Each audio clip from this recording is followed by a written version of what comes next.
Hello everyone, welcome back to the Iron Conflict and Frontline channel. Please subscribe and like my videos. Imagine a scene where the war room lights dim, maps flicker with red zones, and at the center of all that arrives, a machine once promised to rewrite battlefield rules, a robot tank, rolled out as the future of armored warfare. Only this time, instead of dominating, it stumbles. That machine is Russia's so-called robot tank. What looked like a triumph of military technology has become, in all too many ways, a spectacular flop. Today we dig into the full review: exterior, interior, performance, safety/operational features, unique selling points, price or cost, and then the conclusion.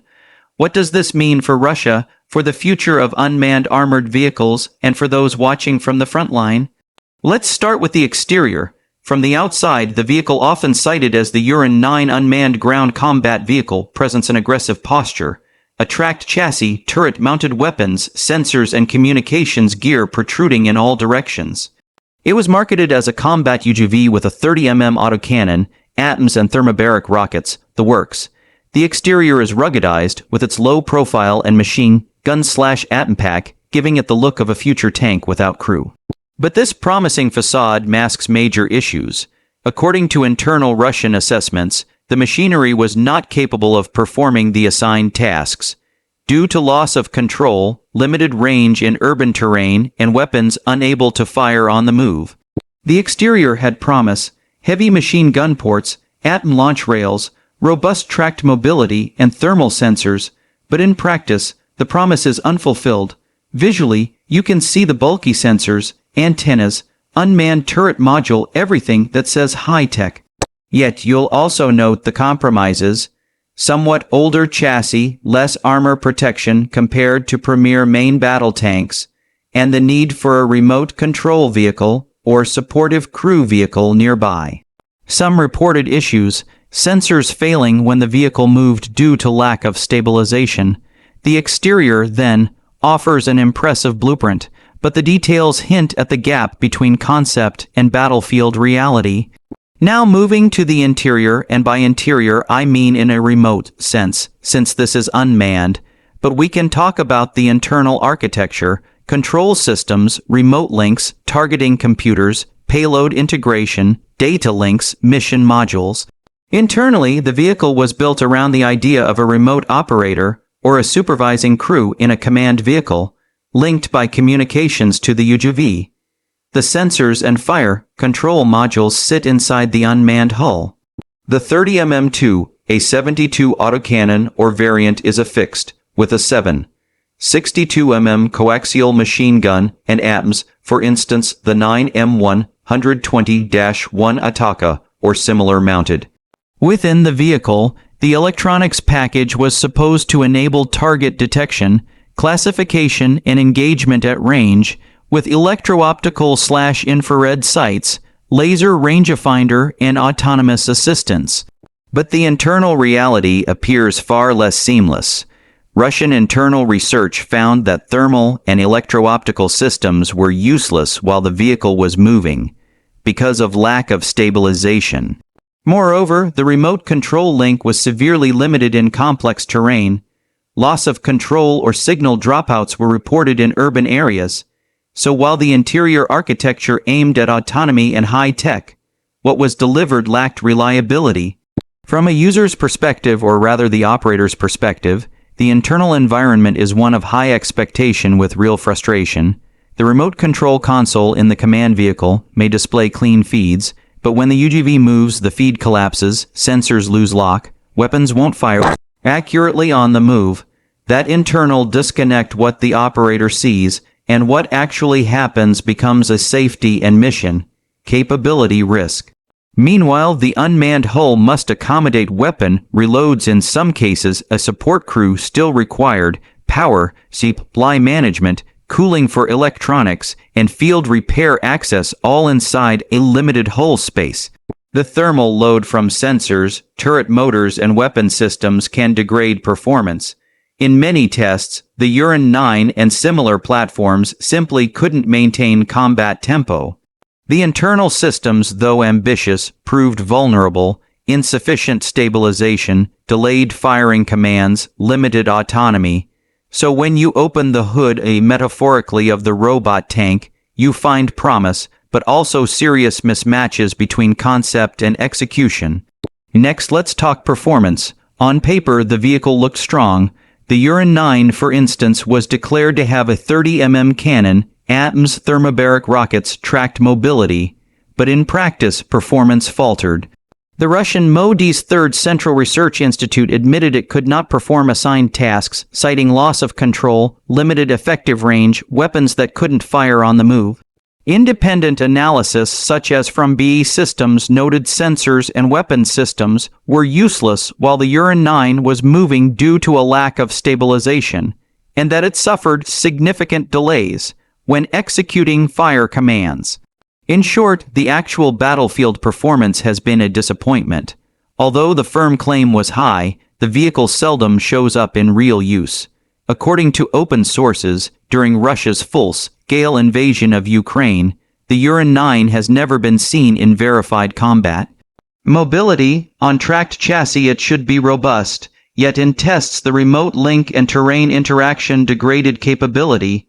Sensor performance in motion was poor. Weapon firing while moving was limited. In operational conditions, these drawbacks mean it fails to deliver what a conventional crude tank or infantry accompanied armored vehicle could, and the cost of failure is high. Now safety features, or better phrased, operational safety and risk mitigation. For a remote unmanned vehicle, safety is less about crew protection since no crew inside and more about safe remote control, secure communications, reliable sensors, autonomous safeguards, recovery protocols, and avoidance of friendly fire or signal loss. The system was meant to reduce risk to human crew by sending a robot instead. However, losing control in an urban environment means the vehicle could be stranded, lost, or destroyed, ironically increasing operational risk and cost. The safety of the electronics and mission link is critical, but multiple reports indicate signal loss, limited range, and lack of robust autonomy. Also, the internal systems lacked the necessary stabilization such that weapons couldn't reliably engage while moving, so the robot had to pause or slow, making it more vulnerable. In terms of survivability, the armor was reportedly only splinter protection, and sensors could be jammed or degraded, again undermining safety in the combat zone.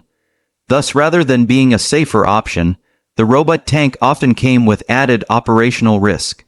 For battlefield safety, remote operator needs fault-tolerant systems, data encryption, backup link, self-destruct/return to base function. Evidence suggests many of these were weak or untested. This matters because an unmanned vehicle destroyed in combat is still a loss of resources and may compromise communications, so the safety/operational resilience is lacking. Let's move to unique selling points. What made Russia's makers claim this would be revolutionary? First, removal of human crew from inside hostile environments, theoretically reducing human casualties, enabling remote or autonomous operations in high-risk zones. Second, integration of heavy firepower 30 cannon, ATOMS thermobaric rockets onto an unmanned platform, offering tank firepower with robot safety. Third, ability to operate in reconnaissance, strike modes, linking with other unmanned systems, possibly swarms, and reducing logistics of crewed armored units. For example, other Russian UGV programs such as the Marker show planned anti-tank missiles and drone swarm capabilities. Fourth, leveraging existing tank chassis T-72/T-90 bases to reduce cost and expedite production. Fifth, propaganda/marketing value, showing to domestic and international audiences that Russia is entering the era of robotic warfare. So, in concept, the USB were strong. Unmanned, high firepower, integration, reduced human risk, modern warfare. However, the contrast is stark. Most USB remain aspirational rather than delivered in real operations. Now, price and cost. Precise official unit cost for the Uran 9 or SH-term or Marker systems is rarely publicly confirmed, but we know the development has been very expensive for Russia, billions of rubles over years. The fact that export deals have not materialized for Urine 9 despite marketing shows cost/benefit concerns. The value proposition robot tank has not been realized, meaning high cost with low operational return. For a video review you can say, this is effectively a $1 million+ system, or many millions being fielded but failing to fulfill role. If you consider the cost of equivalent crewed armored vehicles or upgrade packages, the ROI is poor. In short, the price paid development, procurement, maintenance, support is high yet the performance is low. For viewers we can say, Russia spent big, the results are underwhelming. The cost includes not only procurement but training, remote control infrastructure, maintenance of electronics, integration into formations, logistics of repair, all higher than for conventional systems because of novelty and immaturity. So, in the cost-benefit sense, the system fails to deliver. Finally, conclusion. What can we draw from this review? The idea of a robot tank is compelling. Send machines into danger, reduce human casualties, integrate automation and firepower. But the execution by Russia, as embodied in the Urine 9 and upcoming SH term/marker, shows the big gap between vision and battlefield reality. Despite high expectations, the system has largely failed to meet requirements. Sensors that don't work in motion, weapons that can't fire on the move, control links that fail in complicated terrain, no verified combat deployment in Ukraine. Russia's defense blog commentary explicitly calls Urine 9 an expensive symbol of overpromise and underdelivery. For Russia's leadership, including Vladimir Putin, this is a humiliation, a bright headline machine turned into internal embarrassment. For the concept of robotic armor, it remains valid, but the lesson is clear. Autonomy, stabilization, communications, reliability all matter. Without them, you end up with a high-tech paper tiger.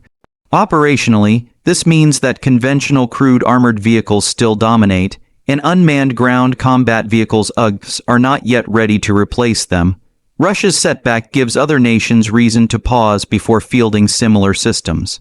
For viewers of this channel, the takeaway is, when you see military hype about robot tanks, always ask, can it really do the job on the battlefield, under fire, with all the chaos of war? In this case, Russia's system couldn't. The future of war will involve robotics, yes, but this example shows that reliability, integration, and real-world performance are king. If you're thinking about what this means for global military balance, rural war zones, urban fighting, drone swarms, anti-tank weapons mean that a machine with weak sensors or slow firing will be beaten, not heroed. So the robot tank concept remains a gamble, and in this case, Russia lost that gamble. Thanks for watching. If you found this detailed review helpful, be sure to hit subscribe, like the video, leave a comment below on what robotic armor you think is going to be a game changer.